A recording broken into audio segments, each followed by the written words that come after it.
now it's such a good time to start. It's so much easier to do now because everyone's doing it. No one's giving you kind of, especially, and this is another thing that I say as well, is if you are wanting to get into content creation or you want to start filming yourself, go to a different country and do it where they don't speak your language. Like I lived in Spain for a few years and like especially Madrid, people just speak Spanish. They don't speak English. So I just go in with my camera and people are probably thinking in their heads, oh, it's just that English kid like making those videos. Like they don't actually care at all. And when I'm talking to the camera, most likely they can't understand what I'm saying. So I feel way less embarrassed. And then especially if you come somewhere like Bali where everyone is doing it, you don't even think twice about it.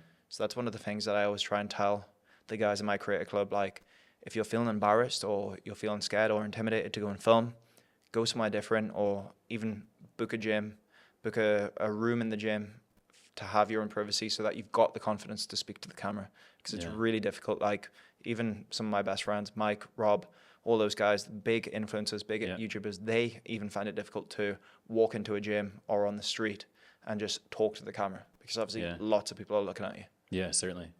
So environment, when you're filming, like I always say, small town in the UK, bad place to start a YouTube channel. You get all the looks, all the side looks, all the judgment is coming at you. And like, there's not really much inspiration.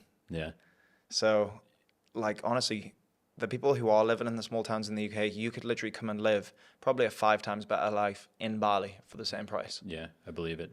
And get started on getting out of the rat race that is the 9 to 5. Yeah, certainly. And I think with that message that you're sharing even is the get out and go and travel. I imagine for a lot of those people in the club, likely that travel itself is a jump. And so exactly going out to a whole new place outside of the UK would shift perspective and really show you, hey, there is people who really don't care. Just go out and do it. Exactly. I think that's one of the, since I've been here for the last 2 months, I've never really been to a place like Bali where it's full of kind of digital nomads, travelers, like people like this.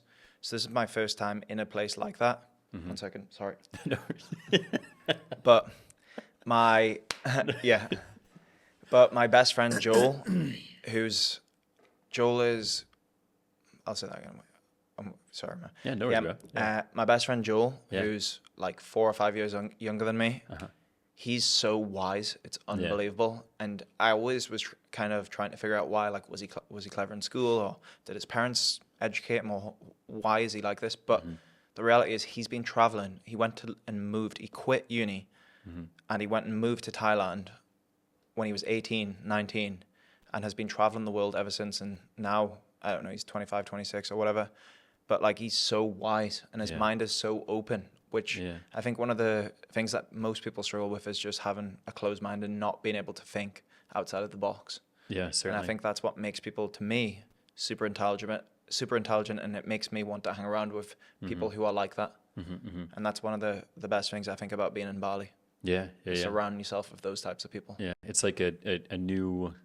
I've talked about this idea with a buddy of mine where there's cultures from all over the world, and then there's a different culture that exists with folks who have traveled, like your buddy Joel, and it's like there's cultural norms that are existent in the UK. There's cultural norms that are existent in the US, but you and I will get along even better because we've lived outside of our respective countries and we see eye to eye on more ways of being. Exactly. Yeah. And like one of the first run clubs that Rob came to, we finished the run and then we went onto the beach, up 2 floors into this beautiful cafe, looking over the beach, looking over the waves, watching the surfers. And me, Rob, and about 6 of the other guys kind of just had this really deep chat. And I left. I think we sat there and talked for an hour and a half, just drinking coffees, and I left on such a high because like the morning we all woke up early. We all went for a run, which we probably didn't really want to do at 7 a.m. And then we had all this like really good conversation, just having a coffee, talking about journaling, talking about trauma, all of that deep shit. But it was so good. It was. I think it's just so difficult to have serious conversations like that in the UK. Like, I feel like the culture is just, I think it's definitely changing now. There's a lot of people going to run clubs in the UK and getting fitter and getting healthier. But a lot of my old conversations would have just been in the pub about girls or football or same old some shit. bullshit. Yeah. That isn't, I mean, of course, you have to have time to wind down and just enjoy and relax and joke. Of course, you can't just be talking deep shit all the time. There's a time and a place. But like, I've really just been enjoying meeting new people and having these kind of more meaningful conversations. In Bali. Yeah, it's like the place is ripe for these conversations, and I wonder. That was an incredible morning for me as well, and actually that morning inspired me to do what was a solo podcast before this, which I'll never fucking share, by the way. But and then good, eventually bro. This, and so it was amazing. And yeah, I wrote down another piece of gratitude that day, which was I was super grateful for you for creating those environments and those communities everywhere we go. So it's amazing, man.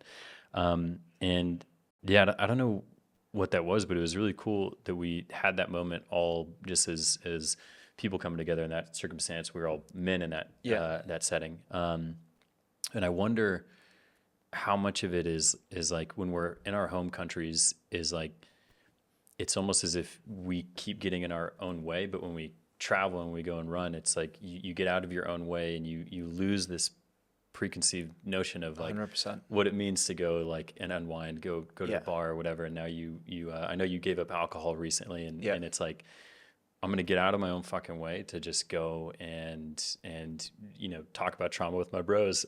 Exactly. It is. And like, it's a wonderful country and set up for doing that. And I think like even just having them conversations, like some of the boys are most of them are actually younger than me and you. And I think even them listening to me and you talk, I think we kind of lead by example and show them that like you can have these kind of, you can open up to us. We're not going, I'm not organizing the Run Club to be some kind of therapist, but no. I always like to give off the persona that I'm open to hear whatever you want to tell me. Like don't ever feel embarrassed. You can tell me anything and I'm never going to judge. And that's what that's the way I like to be, because I feel like it helps people a lot. And I always feel like whenever I'm really struggling with something, I find it easy to just open up and tell people. And as soon as I've even told someone and I know that they're listening, I instantly feel a good bit better. And then I guess it's a case of whether that person that I tell can either find a solution for me or guide me in the right direction.